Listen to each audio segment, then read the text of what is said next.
High প্রিয় শিক্ষার্থী বন্ধুরা, আশা করি সবাই ভালো আছেন এবং সুস্থ আছেন। আজ আমাদের আলোচনার আলোচ্য বিষয় হচ্ছে বিবিএ অনার্স এর থার্ড ইয়ার এর অ্যাডভান্স অ্যাকাউন্টিং 1 হতে চতুর্থ অধ্যায় এর ক্লাস, যেটি হচ্ছে আমাদের লিজ নিয়ে আলোচনা করা হবে। আমার অনলাইন ক্লাসটি সবার আগে পাওয়ার জন্য আমার চ্যানেলকে সাবস্ক্রাইব করবেন, লাইক করবেন, শেয়ার করবেন, কমেন্ট করবেন। Let's go. Alibaba Limited enters into a 6-year lease of equipment on January 2018 অর্থাৎ জানুয়ারি 1 তারিখ 2016 সালে আলিবাবা লিমিটেড একটি 6 বছরের মেয়াদী যন্ত্রপাতি ইজারা চুক্তি সম্পাদন করে, which required 6 annual payments of টাকা 30,000 each beginning January 1st 2017 অর্থাৎ এখানে হচ্ছে বার্ষিক 30,000 টাকা ভাড়া হিসাবে প্রদান করে, যা 6 বছর মেয়াদী অর্থাৎ 6 বছরে প্রদান করে, যেটা হচ্ছে শর্ত হচ্ছে প্রতি বছরের শুরুতে ভাড়াটি প্রদান করা হয়। In addition, অতিরিক্ত আছে Alibaba Limited guarantees the lessor a residual value of 20,000 at lease end অর্থাৎ চুক্তি শেষে আলিবাবা লিমিটেড গ্যারান্টি দিচ্ছে যে যার ভগ্নাবশেষ মূল্য থাকবে 20,000 টাকা।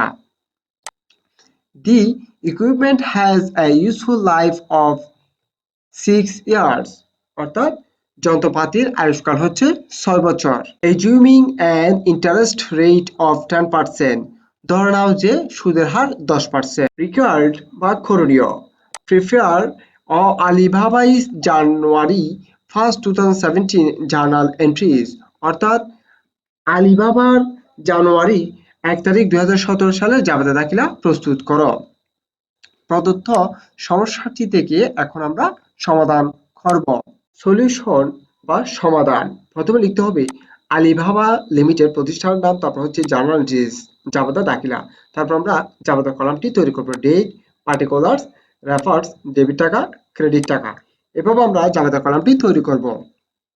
তাহলে আমাদের করণীয়তে বলা হয়েছিল প্রিপেয়ার আলিবাবা জানুয়ারি 1st 2017 জার্নাল এন্ট্রিজ অর্থাৎ আলিবাবার বছরের শুরুর জাবেদা দাখিলাগুলো প্রদান করো। আমরা জানি বছরের শুরুর দুটি জাবেদা হয়, একটি হচ্ছে লিজ গ্রহণের জাবেদা, আরেকটি হচ্ছে ভাড়া প্রদানের জাবেদা। জাবেদা কয়টি হবে?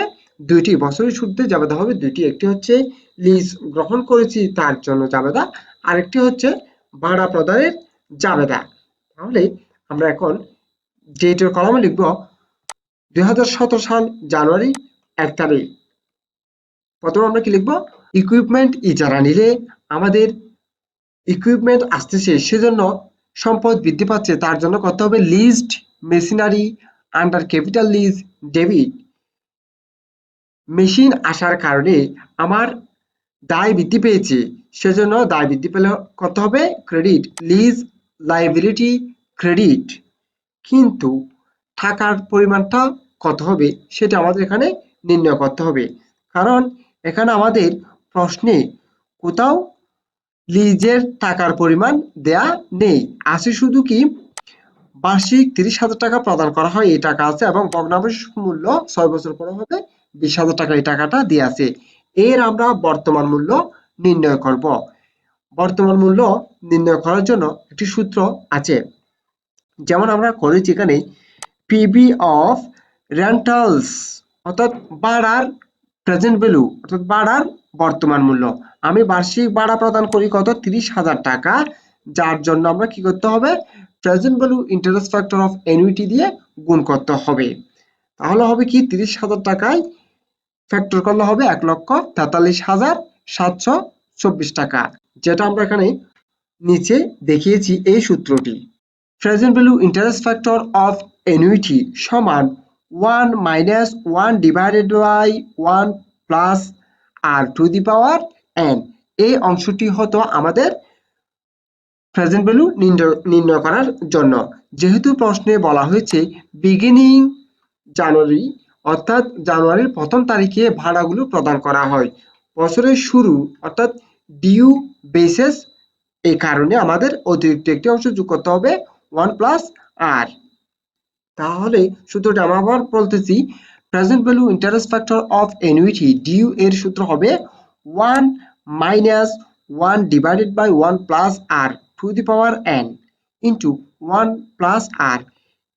এই মানগুলো বসিয়ে n সমান হবে 6 এবং আর সমান হবে 10%।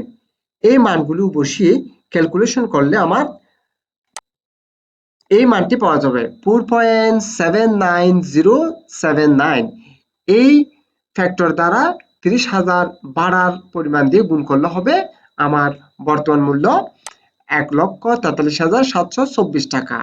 আবার বলা হয়েছে রেসিডুয়াল ভ্যালু বা ভগ্নাবশেষ মূল্য বছর শেষে অর্থাৎ 6 বছর শেষে থাকবে আমার 20,000 টাকা।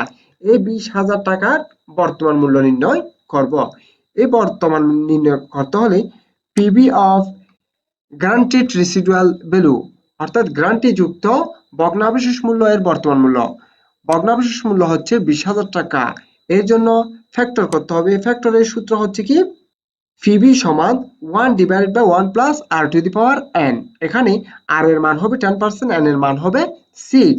অর্থাৎ এই সূত্রের মধ্যে মানগুলো বসিয়ে যদি ক্যালকুলেশন করা হয় আমার মান বের হবে 0.56447। এই সংখ্যা দিয়ে 20,000 এর সাথে গুণ করলে হবে 11,289 টাকা, যেটা হচ্ছে 20,000 টাকা ভগ্নাবশেষ মূল্য এর বর্তমান মূল্য। 1,43,724 টাকার সাথে 11,289 টাকা যোগ করলে হবে 1,55,013 টাকা। এই টাকাটি হচ্ছে আমার লিজের মূল্য। তার জন্য আমাকে কি করতে হবে, এই টাকাকে ডেবিট করতে হবে, একবার ক্রেডিট করতে হবে।